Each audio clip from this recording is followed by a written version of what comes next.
when we speak about others or even about ourselves. Wakati tunaongea kuhusu watu wengine ama sisi wenyewe. So for example, in the US, kwa mfano pale Marekani, some parents, if they're I don't have any children. Mimi sina wana. But some parents, and I've seen my brothers and sisters do it. Wazazi wengine na pale nimeona kwa ndugu zangu na dada zangu. If their children act out, they'll say, "You're just like your no good daddy." Wakifanya vizuri, wazazi wao watawaambia, or you're no good mother. Ya kwamba wewe si mzazi mzuri, wewe si mama mzuri. But what happens when you do that, you confirm the negative side of that child. Ni kwamba wakati ule umefanya hivyo, unafanya yule mtoto aweze kuamini hicho kitu ambacho si sawa. Instead of looking deeper within them, badala ya kuangalia ndani sana ndani yao, and encouraging the positive side within them, na kutia moyo kile ambacho ni kizuri ndani yao. Or sometimes when we know a person, they continue to do things that are wrong, ama wakati tunajua mtu ambaye anaendelea kufanya mambo ambayo hayako sawa, we'll say they'll never change.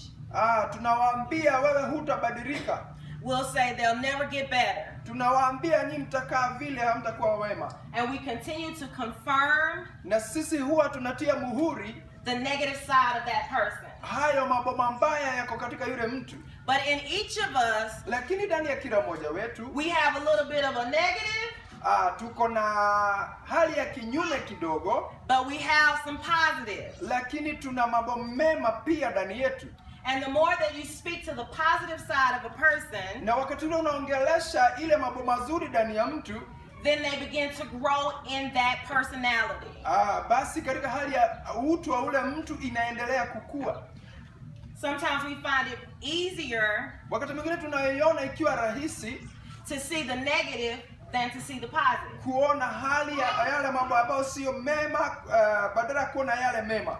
But we have to remember that it's better, lakini muhimu kukumbuka ya kwamba ni vyema, to see the positive, kuona yale mema, than it is the negative. Badala ya kuona yale ambayo hayaendi vizuri.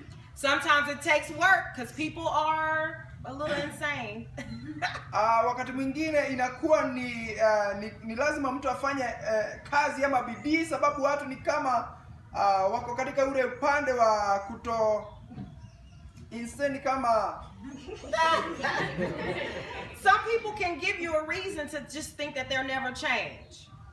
Ni kama mawazo yao hayako katika ule ile njia ya kufikiria mambo mema, wanakuonyesha ile sababu ya mambo kutokuwa mema.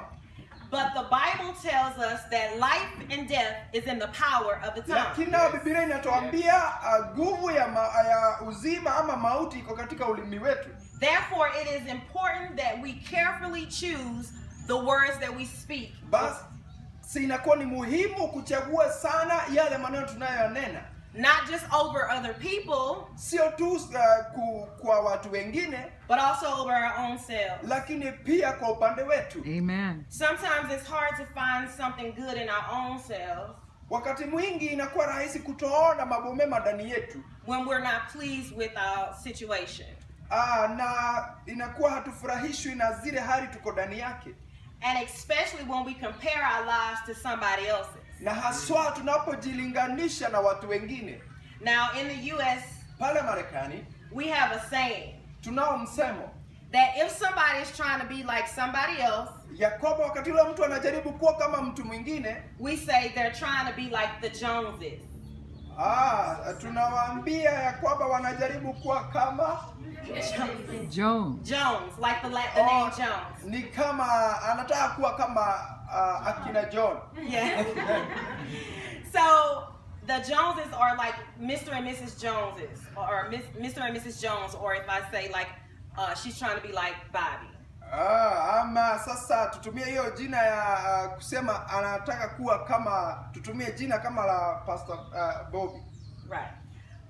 And so instead of being who God has already created you to be, na basi badala yaweze kutaka kuwa kile Mungu alimuumba awe, we compare and become jealous of other people. Tunajilinganisha na kuona wivu kwa wale watu wengine. This is because we do not believe hii ni sababu hatuamini that the same greatness that's in somebody else's life ya kwamba ule ukuu uko ndani ya ule mtu mwingine is the same greatness that God has placed in my life. ndio ukuu ule ama ni ukuu kama ule ambao Mungu pia ameweka ndani yetu. We have to believe that we have the capability down on the inside of us. Ni lazima tuamini ya kwamba tuna uwezo ambao umewekwa ndani yetu To be great. kuwa wakuu and to be successful. Na kuwa watu wenye ushindi. Because of our failure, sababu ya hali yetu ya kutofanya vyema. And when I say failure, I mean you're not at the point of life that you desire. Na nikisema kutofanya vyema na maanisha wewe pale huko unaona si pale unastahili kuwa. Because of that, sababu ya hiyo, we tend to live below our means. Basi inatufanya tutake kukaa pale tunakuwa chini kuliko pale tunastahili kuwa. Below the means that God has established for his people. Nikimaanisha tunakaa pale ambapo ni chini